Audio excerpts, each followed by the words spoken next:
On today's show, Tyrese Maxey scores a career-high 52 points in the Philadelphia 76ers double OT win versus the San Antonio Spurs. Plus, Joel Embiid makes his return to action this past week. And how much better off are the Sixers with Nick Nurse at the helm instead of Doc Rivers? It's all coming up on today's Locked On NBA. You are Locked On NBA, your daily NBA podcast.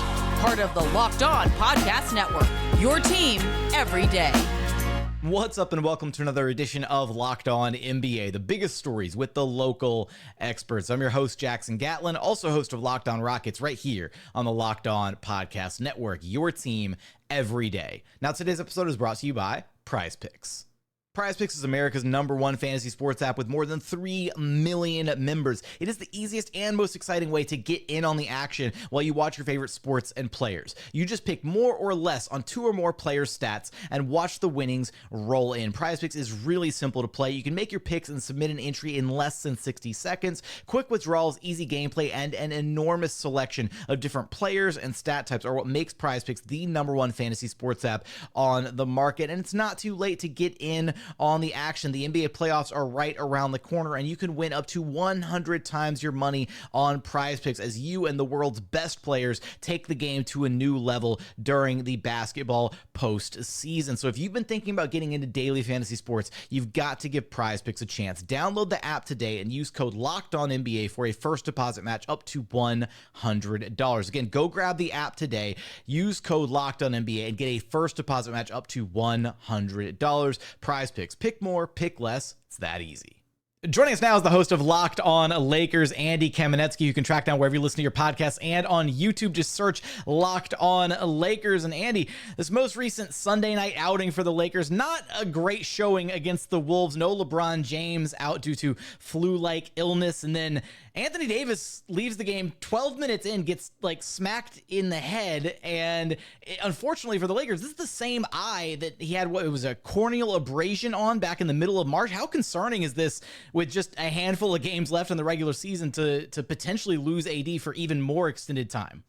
Well, on the plus side, Dave McMenamin from ESPN, who was at the game, tweeted out that there's optimism within the Lakers that AD will be available Tuesday versus the Warriors, which obviously is a really big game for the Lakers.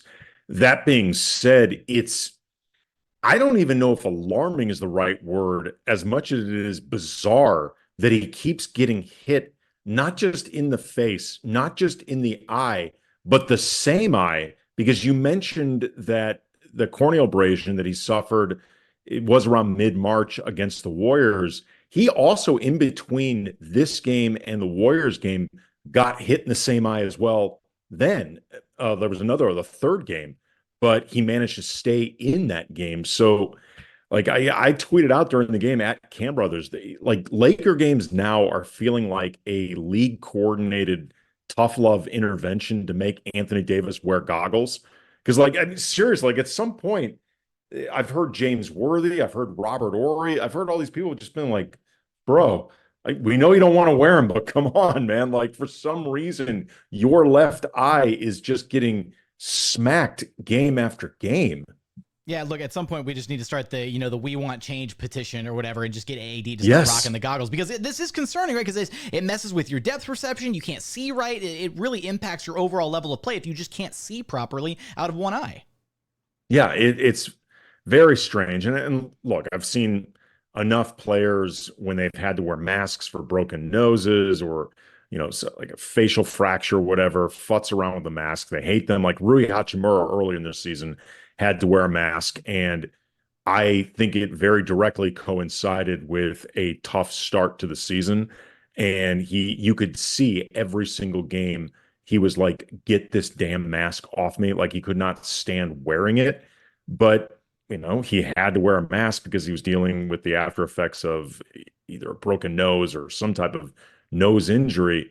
It's just feeling like Anthony Davis, for whatever reason, his face is vulnerable, and this is starting to become a thing. But either way, fingers crossed he's not going to miss any more than this game. Maybe you turn it into like a Rip Hamilton situation, though, where he wears the goggles the one time and then he's like, never taking them off again. They're my good luck charm now.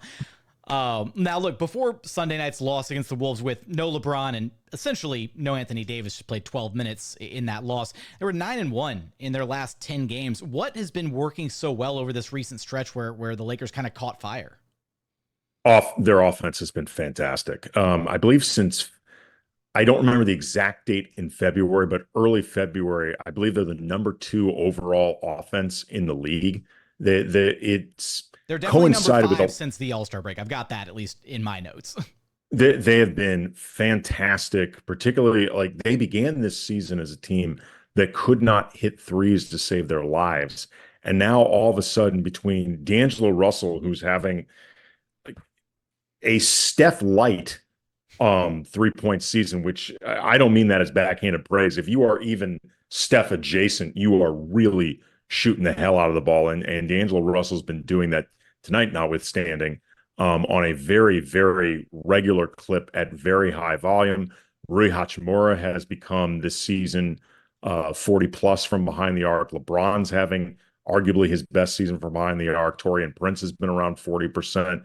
So they've had a lot of guys that all of a sudden are spacing the floor for the Lakers. It's creating a ton more opportunities for Anthony Davis. AD, by the way, too, when you want to look at the overall effects of this team offensively, his playmaking has been fantastic this year. He's become really, really good at finding guys diving or relocating when he's getting doubled in the post. He's done a really good job of helping facilitate the offense. And I also think D'Angelo Russell's playmaking this season has taken a very decided step forward. I mean, this has been, I think, the best season of D'Angelo Russell's career. And D'Lo is an offense-first player. So if he's having a career year offensively, the offense as a whole will in turn get juiced. You mentioned the importance of this upcoming game Tuesday evening against the Warriors, the final meeting between the Lakers and Warriors. Currently, the Warriors hold the season series 2-1. And in the one win that the Lakers have, it was that crazy double OT. I know. Were like 145, 144. Barely got out of there with the dub. It kind of feels like the Warriors had the Lakers number this season. So how important is this game, not just from a standings perspective, like in seeding and whatnot, obviously with the play-in tournament implications, but also just as almost like a dress rehearsal for this potential 9-10 play-in tournament game? I actually like how the Lakers match up against the Warriors. And the third loss they had this year, that was actually the game where Anthony Davis had to leave because of the eye injury. There we go. And to the point where he had to leave, the Lakers were, I want to say, up double digits when he left that game. I know they were winning, but I think it actually was a double-digit lead. And the game became absolutely night and day once AD wasn't there, which makes sense because AD is the most impactful player on the Lakers at this stage of LeBron's career. He's their best player. He's certainly their best player on both ends, and especially defensively. We saw this tonight against the Timberwolves and specifically that game against Golden State. They are an entirely different defensive team without AD, and by different, I mean considerably worse. You know, like tonight, Jackson Hayes, I thought did a terrific job trying to hold down things without Anthony Davis. He had a lot of run at center. He's basically the only big man the Lakers have who is really an NBA player. And he was a big part of the Lakers getting back into this thing for different spurts in the second half. And he is really, I think, having a nice season himself after kind of an erratic start, but respectfully, he's not Anthony Davis. And if they don't have AD, they are, again, just a completely different team on both ends, but especially defensively. The seeding notwithstanding, because this year's Western Conference is all kinds of crazy we've got, potential. The Houston Rockets might finish with an above 500 record and they're locked into the 11th seed at this point. So it's kind of a crazy Western Conference bloodbath at this point. But how much better equipped does this Lakers team this year feel compared to last year's Lakers team to make, ideally, a deep postseason run? To some degree, tell me where Denver finishes. And I don't say that to discredit what the Lakers did last year, but because I think they played legitimately well in their opening round matchups against Memphis and then the Warriors. But those were two really good draws for the Lakers because Memphis was down a lot of size And the Lakers are a much bigger team than Golden State. And Golden State, it's been very well documented, was going through a lot last year, just internally. Sacramento pushed them to 7 games. I think the Lakers were just a better team than them, period. And then they ran into the buzzsaw that is the defending champion Nuggets. So I think a lot of this too, just in the West, and I'm sure you've noticed this because you're extremely familiar with the conference. It's going to be, I think, very matchup dependent. Like, for example, if the Lakers drew the Thunder in the first round, I would put my money on the Lakers.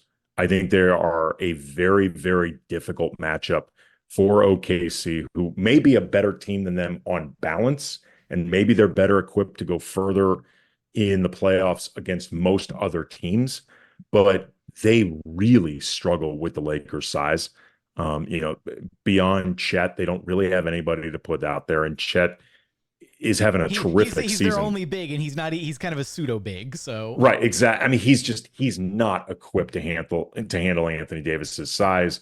The Lakers have done a reasonably good job this year holding Shai Gilgeous-Alexander in check, or actually defending him into bad games. Like, I actually think the Lakers would win that series. The flip side is, forget Denver. If the Lakers had a series against Sacramento somehow, they have not won a game against the Kings since Domantas Sabonis was traded over there when Anthony Davis has played. The one game they've played in that era with Sabonis, AD didn't play. Thomas Bryant started at center. Like, it's just a bad matchup for Anthony Davis, and the Lakers cannot win any series with a bad matchup for AD. So, and I think it's going to be very much this way for other than maybe Denver. I think a lot of the West is going to be determined in these series just by the matchup. I think it's going to be really, really fascinating and unpredictable and fun. That's one of the things that I love about the play-in tournament, especially because if the play-in tournament started today, the Lakers might have to carve their way through a Sacramento Kings team sitting currently at the 8th seed, depending on the outcome of that 7-8 matchup. But that's what all the fun is. That's what it's all about here at the tail end of the season, in between the regular season and the postseason. But last thing I got for you here, Andy, this week, it was announced that Bronny James would be declaring for the 2024 NBA draft. Obviously, much has been made about LeBron's desire to play with his son, and much has been made about the possibility of a team maybe luring LeBron by drafting Bronny James. How do you just anticipate this kind of factoring into LeBron's future with LA? Is it being completely overblown at this point, do you think? I think it's being extremely overblown. LeBron has already been downplaying some of this. I remember about a month or so ago, he said, everyone needs to just pump the brakes and let the kid be a kid, which was funny because the only reason that the brakes were off and the gas pedal was down is LeBron started the speculation in the first place. But, Bronny declared for the draft, but he also covered his bases by, entering the portal, and he hasn't gotten, I think, formally an agent. If I had to lay money down on this, and maybe this is me just wish casting what I think is best for Bronny, I think he will be back in an A school next season, if not USC, somewhere, because he's not ready for the NBA by any accounts. And I don't think it's a good look for LeBron if it seems like he's trying to basically Bigfoot some team into taking his son with the lure of him joining that team. Like, at that point, you're basically announcing to the world, my son isn't really qualified for this, and he's only there because of me. And I don't think that's what's best for Bronny in terms of his overall development. He got off to a brutal start this year because of that heart situation, and frankly, he's just able to play at all. It's not like there's any type of financial need for Bronny to enter the league now. It feels like he himself would be best suited to either go back to school or play like in the Australian league that LaMelo Ball was in before entering the NBA. There's no real reason. There's no pressing reason for Bronny to enter the NBA other than the possibility of playing at the same time as his dad, which, unless this is something Bronny really wants to do, and it hasn't been reported that way, that feels much more about LeBron than Bronny. And I feel like LeBron should be looking more for his son's needs than his own, because that's just how it reads. How will the Lakers match up in their final meeting against the Warriors this Tuesday night? Where will the Lakers ultimately land in the crazy Western Conference standings? You're going to have us covered for all of that and so much more over at Locked On Lakers. Andy, thanks for stopping by Locked On NBA with me. Anytime.